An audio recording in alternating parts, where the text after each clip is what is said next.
Hi guys, कैसे हो। स्वागत है आपका हमारे यूट्यूब चैनल भूषण क्लासेस में। तो गाइस, इस चैनल पर आपको साइंस और मैथ से रिलेटेड कई टॉपिक बहुत ही इजी तरीके से सिखाए जाते हैं। आपको तो पता है इस चैनल का मोटिव एक ही है, क्या? Learning math simple. तो गाइस, देरी न करते हुए शुरू करते हैं आज का टॉपिक। तो आज के लिए मैं आपको एक नया टॉपिक लेके आया हूँ। बहुत ही इम्पोर्टेंट टॉपिक है। उसका नाम है मास एंड वेट। क्या नाम है? Mass and weight. तो शुरू करते हैं गाइस। तो मैं आपको डिटेल में आज बताने वाला हूँ मास एंड वेट क्या होता है। तो सबसे पहले हम देखेंगे फीचर्स में, फिर उसके कुछ पॉइंट्स देखेंगे। तो फीचर्स में सबसे पहला पॉइंट देखते हैं हम, डेफिनेशन क्या होती है। तो मैं यहाँ पर डेफिनेशन लिखता हूँ।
तो पहला पॉइंट मैंने क्या लिखा? डेफिनेशन लिखा। पहला पॉइंट क्या लिखा मैंने?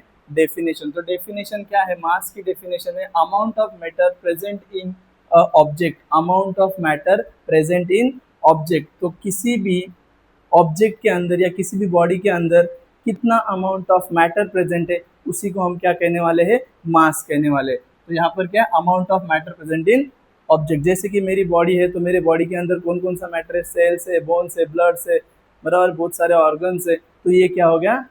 मास हो गया। ठीक है। तो मेरे बॉडी के अंदर जो भी amount of matter present in object, या फिर यहाँ पर हम लिख सकते हैं बॉडी। ठीक है।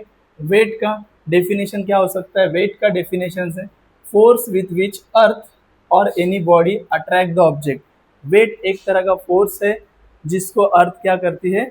अट्रैक्ट करती है अपने तरफ, या कोई भी बॉडी उसे अपने तरफ क्या करती है? अट्रैक्ट करती है। तो उसे हम क्या कहेंगे? वेट। दूसरा पॉइंट है,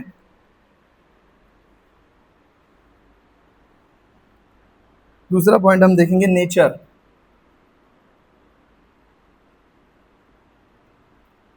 मास और वेट का नेचर क्या है ये हम देखेंगे। तो सबसे पहले मास का देखते हैं।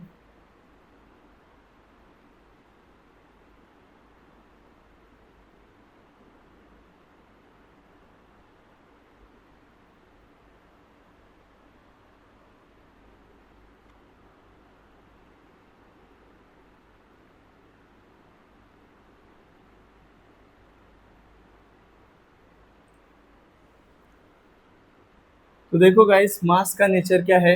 मास का नेचर है स्केलर क्वांटिटी। मैंने आपको बहुत बार बताया, स्केलर क्वांटिटी मतलब जिसके पास ओनली मैग्नीट्यूड होगा, डायरेक्शन नहीं होगा।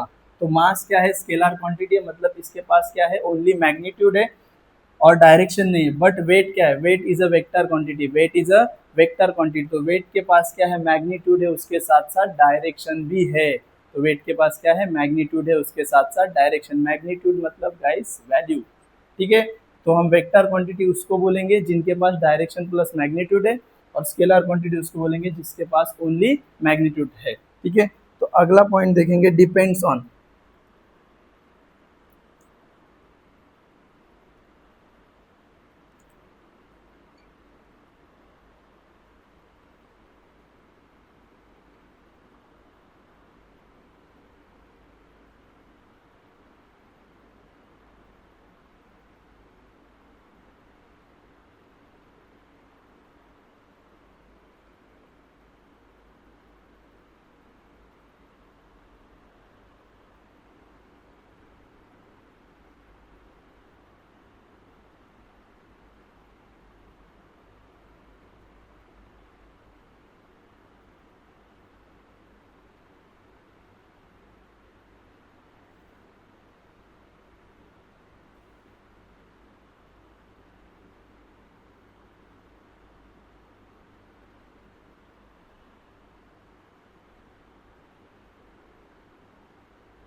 देखो सेकंड पॉइंट क्या है, सेकंड पॉइंट है डिपेंड्स ऑन, मास किसके ऊपर डिपेंड होता है और वेट किसके ऊपर डिपेंड होता है। तो यहाँ पर मैंने क्या लिखा, मास के लिए does not depend on gravity और प्लेस। तो मास ग्रेविटी के ऊपर डिपेंड नहीं रहता है और ना ही किसी प्लेस के ऊपर डिपेंड रहता है। Does not depends on gravity और प्लेस। वेट क्या है, weight depends on acceleration due to gravity. Acceleration due to gravity के ऊपर वेट डिपेंड होता है और ये प्लेस के ऊपर भी डिपेंड होता है। तो यहाँ पर मास है किसी के ऊपर, ग्रेविटी के ऊपर डिपेंड नहीं होगा और ना ही किसी प्लेस के ऊपर डिपेंड होगा। और वेट जो है हमारा क्या होगा, depends on acceleration due to gravity. Acceleration due to gravity को हम जी बोलते हैं, कौन सा जी, स्मॉल जी। और जो हमारा कैपिटल जी होता है उसको हम लोग क्या बोलते हैं, ग्रेविटेशनल फोर्स बोलते हैं। ठीक है, तो कांस्टेंट रहता है, ये भी कांस्टेंट है, स्मॉल जी भी क्या है, कांस्टेंट है। इसकी वैल्यू स्मॉल जी की वैल्यू 9.8 रहती है। ठीक है, पता है आपको। ठीक है, अगला पॉइंट देखते हैं।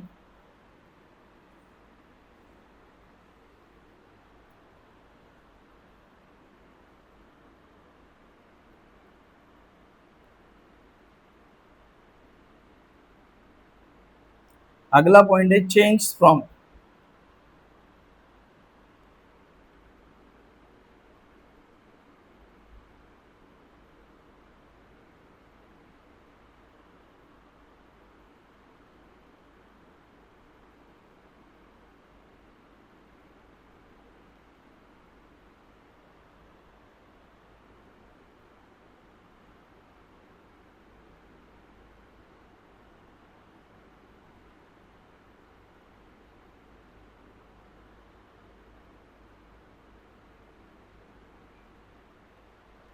तो देखो अगला पॉइंट क्या है, चेंज फ्रॉम। तो मास कैसे चेंज होता है और वेट कैसे चेंज होता है। तो मास के लिए है does not change anywhere. Mass सब जगह पे कांस्टेंट रहता है, कहीं पर भी चेंज नहीं होता है। तो मास इज कांस्टेंट एवरीवेयर। तो यहाँ पर क्या वाला है, डज नॉट चेंज एनीवेयर।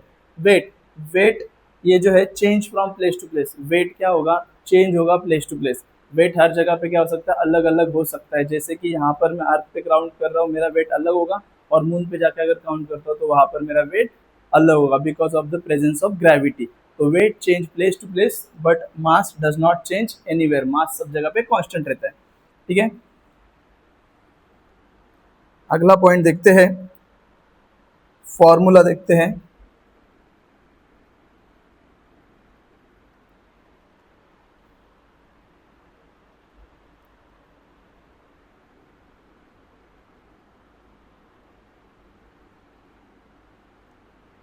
तो फॉर्मूला क्या है, तो मास के लिए कोई भी फॉर्मूला प्रेजेंट नहीं है, मास के लिए कोई भी फॉर्मूला प्रेजेंट नहीं है। वेट के लिए formula, weight is equals to small m into g. Small m means क्या होगा, मास, और यहाँ पर इंटू जी दिया, जी मतलब gravity, acceleration due to gravity, acceleration due to gravity. तो मास के लिए कोई भी फॉर्मूला नहीं, वेट के लिए फॉर्मूला है W equals to mass into g. अगला पॉइंट देखते हैं।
ठीक है, अगला पॉइंट क्या है, कैन बी जीरो। क्वेश्चन पूछा है कैन बी जीरो, क्या मास जीरो हो सकता है, क्या वेट जीरो हो सकता है।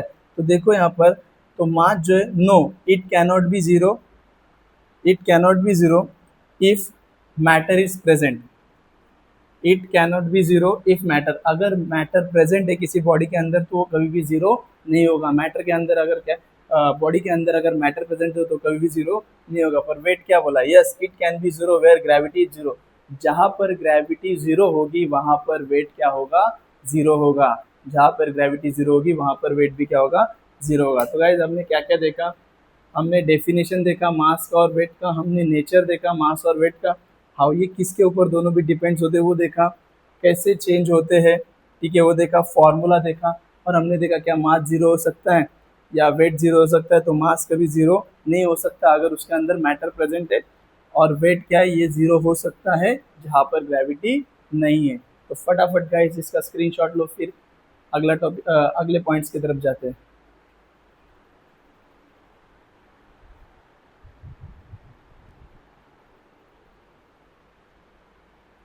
तो मुझे आशा है गाइज आपने स्क्रीनशॉट ले लिया होगा।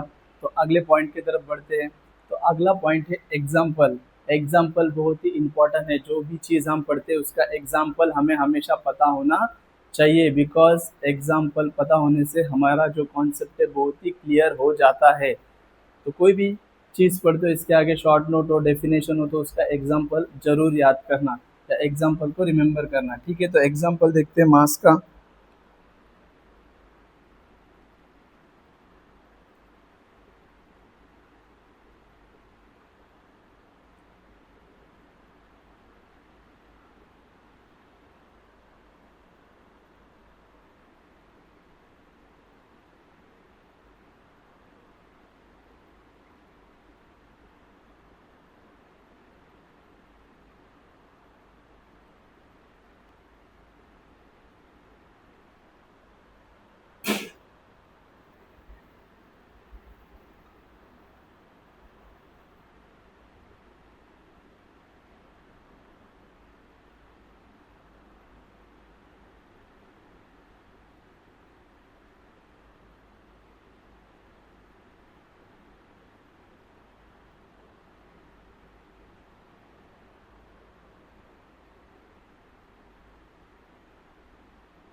तो एग्जाम्पल देखते हैं, एग्जाम्पल क्या है।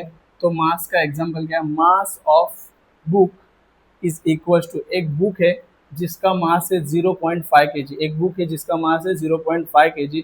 तो उसका मास अगर हम अर्थ के ऊपर काउंट कर रहे तो 0.5 kg है, मून के ऊपर काउंट कर रहे तो भी 0.5 kg मिलेगा, और मार्स के ऊपर भी काउंट करेंगे तो 0.5 kg मिलेगा, ठीक है। तो इसका मतलब है mass of the object is constant everywhere. तो कहीं पे भी काउंट करो, अर्थ पे काउंट करो, मून पे काउंट करो, मार्स पे काउंट करो, सब जगह पे क्या मिलेगा, उस बुक का वेट सेम मिलेगा, मास कैसा मिलेगा, सेम मिलेगा, ठीक है। वेट का देखते हैं, weight of the same book, यही बुक 0.5 kg की बुक हम इसका वेट काउंट करते हैं, तो weight of the same book is a different weight, तुम्हें इसका कैसा मिलेगा, डिफरेंट मिलेगा। अर्थ पे काउंट करो तो डिफरेंट मिलेगा, मून के ऊपर काउंट करो तो डिफरेंट मिलेगा, मार्स के ऊपर काउंट करो तो डिफरेंट मिलेगा, because of the gravity presence, ठीक है। तो एग्जाम्पल देखे, हमने सब पॉइंट डिटेल में देखे, कुछ की पॉइंट्स मैं आपको बताना चाहता हूँ जो बहुत ही इंपॉर्टेंट है और आपको बहुत मजा आएगा। तो देखते हैं की पॉइंट्स एक एक करके।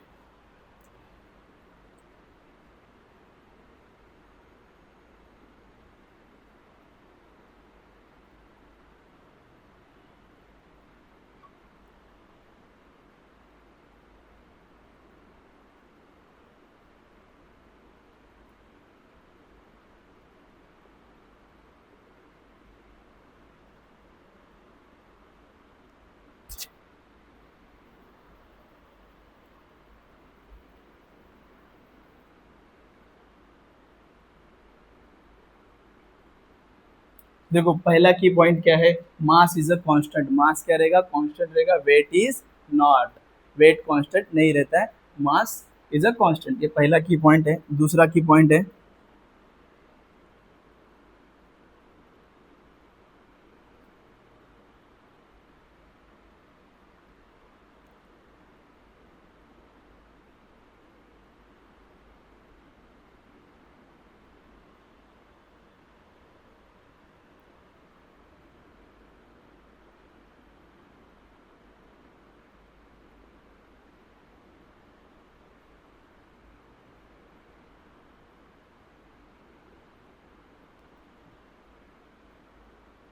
देखो दूसरा की पॉइंट क्या है, दूसरा की पॉइंट है mass is measured in kg. Mass को हम किस में मेजर करते हैं, केजी में करते हैं। पर मैंने वेट क्या है, वेट एक तरह का फोर्स है जिसको अर्थ क्या करती है, अपने तरफ अट्रैक्ट करती है। तो फोर्स आता है तो किसको याद करने का, न्यूटन साहब को याद करने का। तो यहाँ पर क्या है, weight is a measure in newton. Force को हम वेट जो है ये एक तरह का फोर्स है, इसलिए हम इसको किस में काउंट करते हैं, न्यूटन में। और मास जो एक तरह का क्या है, मास को हम क्या करते हैं, एक काउंटेबल क्वांटिटी है जो किस में काउंट करेंगे, केजी में काउंट करेंगे। अगला की पॉइंट है,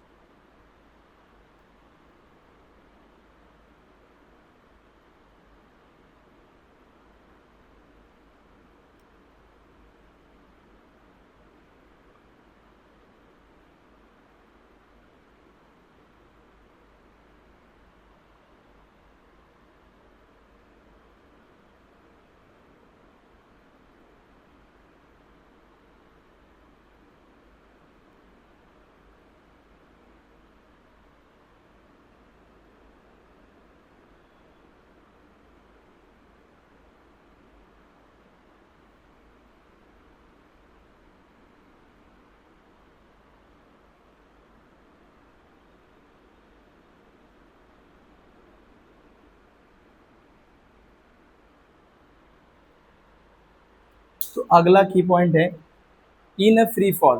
फ्री फॉल आपको पता है, जहाँ पर ओनली ग्रेविटेशनल इन्फ्लुएंस रहता है उसको हम फ्री फॉल बोलते हैं।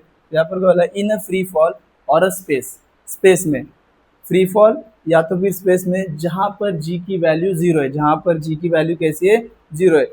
तो जहाँ पर जी की वैल्यू जीरो रहेगी वहाँ पर वेट बिकम, वेट क्या हो जाएगा, देखो इन अ फ्री फॉल और इन अ स्पेस, जहाँ पर जी की वैल्यू कैसी है, जीरो है, तो weight become a zero but mass remain constant. तो गाइस क्या है, जहाँ पर या फ्री फॉल हो या फिर ऐसा बोला उन्होंने स्पेस हो, जहाँ पर जी की वैल्यू, कौन सा जी है गाइस, ग्रेविटेशनल एक्सेलरेशन, ठीक है, इसकी वैल्यू जीरो हो, वहाँ पर वेट कैसे बन जाएगा, वेट जो हो क्या बन जाएगा, जीरो बन जाएगा, बट मास कैसे रहेगा, मास रिमाइन कांस्टेंट रहेगा। तो हमने पूरा मास एंड वेट का डिफरेंस बिटवीन देखा एकदम डिटेल में। तो आप एक बार रिवाइज करो, अच्छे से टॉपिक को देखो, अगर कोई भी टॉपिक नहीं समझता तो वीडियो को बार बार देखो। और आज का टॉपिक कैसे लगा हमको बताइए, कमेंट कीजिए, लाइक कीजिए और ज़्यादा से ज़्यादा हमारे वीडियो को शेयर कीजिए। आप भी बनाने चाहता है आपके कॉन्सेप्ट को बेसिक से स्ट्रॉन्ग, तो आज से ही जुड़ जाइए भूषण क्लासेस से और अपने जर्नी को बनाइए लर्निंग मेड सिंपल। तो गाइस फिर मिलेंगे अगले टॉपिक के नए जोश के साथ और नए टॉपिक के साथ। Bye bye.